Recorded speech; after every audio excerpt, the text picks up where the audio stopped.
I'm Connor Titterton, and in this presentation, I will be talking about immigration, which simply put is the action of moving to a foreign country to live permanently. There are many factors that influence immigration, but we will not examine them here due to time consideration. I choose this subject most because people don't appreciate what immigrants went through when they came here and helped build this country. My maternal grandparents are naturalized Brazilian immigrants. My mother is a first-generation U.S. citizen, which makes me second generation. For this interview, I will be asking my grandma and my mother questions that I hope will help us better understand the plight of the immigrants. I will start with my grandma, Vera Amaral, who immigrated to the USA in 1970, and here is my first question. We know that Brazil has a high power culture where people are taught that power is more important than equality. Power in such cultures is not distributed evenly. That is, the average citizen has less power than the upper class or the ruling political party. Did this in fact influence your decision to immigrate to the USA? No.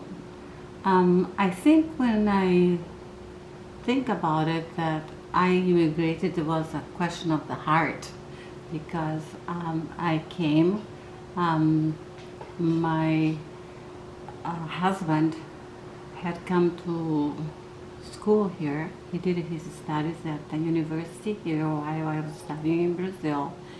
And then we decided to live here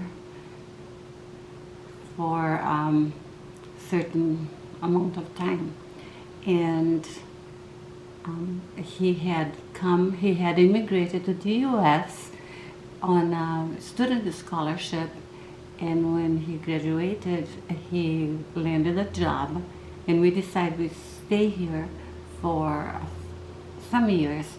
And when your mother came along and your uncle, we decided this was the place we wanted to raise our children.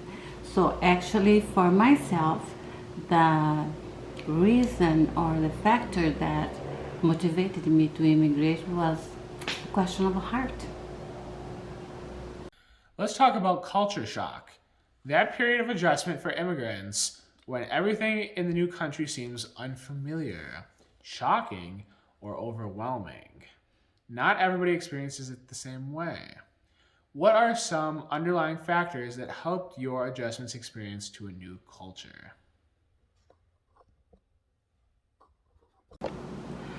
I didn't experience a devastating culture shock per se, because I think I had very low expectations. I was aware of how life in the U.S. was, because we learned that through movies, books, magazines, and such. So I was able to fit in and interact with people without being totally turned off by the behaviors of people. Above all, I think, and I'm sure of this even today, that an immigrant needs to have an open mind to and ready to accept and the new values and be open-minded to understand and learn the new culture, the new ways of living. So when that happens, when there is that acceptance and their willingness to learn, the adjustment can be a positive experience. And such was my case. And that doesn't mean you're going to give up all that you are, because as it is, my roots are in Brazil. I am a U.S. citizen because I was naturalized after a certain amount of years that I was here, but I will always be Brazilian. There is a great potential for misunderstanding and communication between people from low context cultures, like the USA, where verbal communication is supposed to be very clear and is understood literally, and high context cultures, like Brazil, where the meaning in a conversation is more from facial expressions and tone of voice instead of verbal output. How were you able to communicate with people in a low context culture, the US, coming from a high context culture? I was always careful not to offend anyone by saying no, for example, to requests when I was not interested. When I was not interested, and I would smile and say, let me think about it, or I'll let you know. And I'll see if I'm able to make it. Then I didn't have, I didn't want to offend them by saying, no, I'm not interested in a horror movie. So I would just try not to offend the person what I thought I would offend the person, by saying no right away. And then later I would be trying to explain why I didn't show up to watch a movie that I was not interested in. I thought that the person could tell by my body language or by my reluctance to accept it that I was not going. As an individual, did you face discrimination? If so, what kind? Yes, because when I came, there was a lot of misinformation about Brazil. Most people just thought about Rio and the Amazon. For example, when I applied for a job at a hardware store, I wasn't hired because the hiring person was concerned that I would not know the dollar system to operate the cashiers. In another occasion, a sweet old lady asked me if we slept in beds like we do here, and I said, yes, we do. And inwardly, I was laughing, thinking about that. She was thinking that we slept in hammocks between the trees and stuff like that. So yes, there is. I face like discrimination in general like that, but not discrimination like color and things, because being a descendant of, I'm the great great great granddaughter of immigrants from Germany to Brazil, and so I don't fit the stereotype that Brazilians are dark and etc. Things like that. So yes, I was really amused by some of the questions that people asked me. It got better afterwards. Do you view Brazil as a collectivistic culture where the emphasis is in the group, the community, and the family, as opposed to an individualistic culture where the emphasis is in the individual? Oh yes, we're totally committed to the family or the community in which we live or we come from. In fact, we're all about preserving the harmony, which means we want to avoid conflict all the times in order to keep the peace within those institutions, the family and in the community. For example, if you have an argument with a family member, and this family member is kind of putting you on the ice, You pretend that you don't see that because you want to preserve the harmony. You don't want to get into an argument, so you just act like everything is fine. So it's we are totally like loyal to the family and the community, and we go to extremes to preserve the harmony within those communities. So I'd say yes. Here's a first alert weather update. It's stopping. Stop. I will now ask my mother, Paula Titterton, questions on her being a first generation. Many immigrants come to a different country to start a new life for themselves and their children, and many suffer culture shock when they have problems understanding the values and customs of a new culture. Being the child of immigrants, did you ever feel like you had to inform your parents of our cultural values?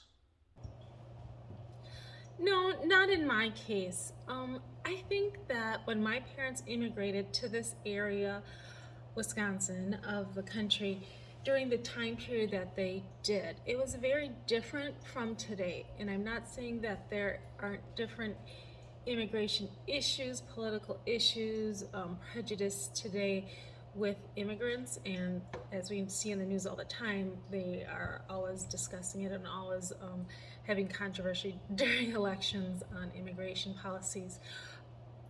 But as for my case, my parents immigrated at a time when, and they wanted me very much to grow up as an American. While they spoke the first language, Portuguese, in the household, there was no wanting to speak to me in Portuguese so that I would necessarily learn Portuguese. They wanted me to be American. They wanted me to fit in. They wanted me to have English be my native tongue. I think perhaps by the time I was born, they perhaps had already decided that they were going to never go back to Brazil, that they were naturalized citizens, this was their country, and I should be an American. How did you feel growing up in a household that might be different than your friends? My household wasn't necessarily very different. I think that my father, who came to study at UW-Stevens Point, he was very into coming to America, being an American, the American way of life. I would think that the only really big difference would be when, let's say, I had friends over, and they met my parents for the first time, and they're like, your parents speak, when we were young, why do your parents speak funny? Because, and later it was like, oh, your parents have an accent, or they'd say something like, oh, that's so cute, or whatever, oh, I like your parents' accent. And a really weird thing is that I cannot hear their accent, really. I never understood that and I never studied that in linguistics or whatever, but, people when I was young would say, your parents have an accent, they talk, they have a strong accent, and I can't really hear it. I think now a little bit when I'm older and I don't see them as much, like I hear a little bit in my mother, but otherwise, as far as cultural traditions, it's not like when we had friends over, that they would cook a big Brazilian fest or anything like that. And so there wasn't really much difference. My parents were very much into me being American. This is my culture. Our household was very American culture. Did you in any way experience this so called first generation trauma? I do wonder, I do honestly think, if I would have been born right now to immigrant parents, how different it would be. It is much more accepted to be diverse. It is much more accepted to be a person of color, to celebrate culture and roots. I think that today, if I would have come here, it would be very different. I did experience prejudice once with a friend who came to our house, and their parents knew my parents, and they said to me one time, you're not white. Your parents are from Brazil. So obviously that is, a misunderstanding of ethnicity. And as I got older, I could, talk about, my background more intelligently, with more experience, with more knowledge.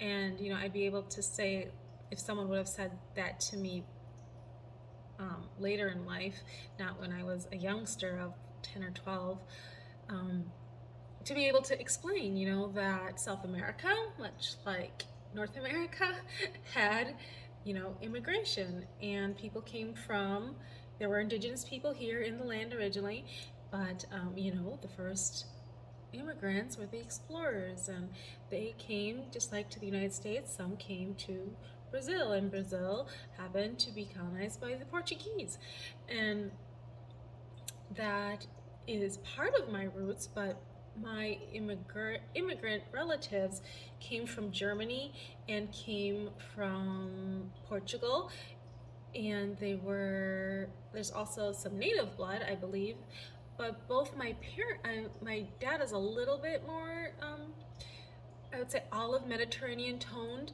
but I am a pretty fair person. My mother is a pretty fair person. My dad, so it's not like I necessarily look, like a typical Hispanic, but people also have that misconception too, because the Brazilian people, they are not necessarily Hispanic. They're not of Spanish descent.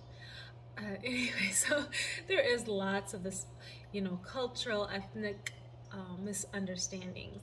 And I think that, from my personal experience, when I grew up, I did experience this kind of like in between, like, okay, I'm being raised in an American household, I can't speak Portuguese, yet, at school we talk about, our ethnic backgrounds, we celebrate, our ancestors, whether it was Christmas around the world or fourth grade, bring your cultural dish to school when you're learning about different cultures and traditions. And, I had very small glimpses of, language, food, holiday traditions, and stuff that were carried over, but it's not like I was surrounded with a community of Brazilian people that I was with. My parents immigrated and they came to a very small town. My dad was first in Stevens Point, then they were in New London working in the schools and at Fox Valley Tech, and it was like there weren't other people to celebrate, and to keep our traditions alive with. And sometimes I feel like, at least nowadays, in this small town in New London, when I grew up there, it was very white. There was hardly any African Americans. There may have been some migrant workers that brought some Hispanic diversity, but we were the only Brazilians between, here and, later on, my parents found some other couples that came with Kimberly Clark, because they have they have Brazilian factories and such like that in the valley. But otherwise than that, I felt very isolated. I felt very, like, everybody else has families and they celebrate, their family traditions, and they have aunts and uncles and stuff like that. I was in a day when there wasn't internet. I grew up when, a long distance phone call on a landline was so expensive. My parents couldn't really afford it to do much. And I went to Brazil one time as a fourth grader on the generosity of a couple who had been kind of like my adoptive grandparents. They were an older couple that my parents met, and they wanted me to go back and meet my grandma and grandpa before they died. And sometimes I had this, I felt like kind of caught in the middle of being, my parents wanting me to be American, every other people saying, well, you're a person of, color or, different ethnicity, but not really knowing it that well, and not having other people, I kind of felt like I didn't really fit in sometimes. And I think that nowadays, at least in our area of Wisconsin, now there is much more diversity. There are many more immigrants. There are Hmong, Vietnamese, there's a lot more diversity in our small town. There's a lot more, there's Haitian immigrants. I'm trying to think, beyond the Ecuadorian, Honduras, there's a lot of these populations that have now immigrated to this area of Wisconsin, and I'm glad for them that they have much more community. I'm glad for them that they have much more support at schools. I know that there are clubs, but I also see this now with the third generation, my niece, who's just graduating this year, and has a very more, she's more of the warm complected Mediterranean type color, I would say. And she said that, sometimes she feels a little bit more caught in between because, the typical Anglo community, long-time German descent people of Wisconsin, and the Hispanic people, like she can't really join the ethnic. She doesn't feel like the ethnic club people accept her because she doesn't quite look the part or speak the language, and she is third generation. So I think she's kind of caught in between two. Generation American citizen, I was not really that much different than my peers. In fact, there was no difference felt at all unless I decided to tell anybody that I had grandparents who were from Brazil and they had immigrated here when I was not even a thought.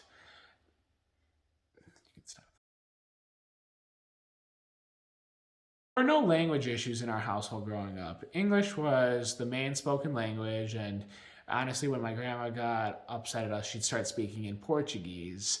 But all jokes aside, she'd talk to us in that way sometimes to try and teach us. And even though I'm not fluent, I don't speak it, if she spoke it, I could pick up on little bits and pieces and be like, okay, this is what she's talking about. There were a few traditions over the years that have been kept. One specific of those traditions is Brazilian food during Christmas time. That is something we've always kept and something that has been around in our family for a very long time. In conclusion, language is like muscles. If you don't use it, you lose it, as the saying goes. Experts tell us that language and culture go hand in hand. As I can tell from my interviews, cultural identity changes by different experiences. Immigrants undergo many cultural changes as they absorb and adopt beliefs, norms, and behaviors of the new country. This is especially true if the native language is not passed through the generations, because it is through the language that the native culture is preserved. As for myself, even though I don't speak Portuguese, I understand some. Being second generation makes me more culturally sensitive than my peers, and that is a good feeling to have. Thank you.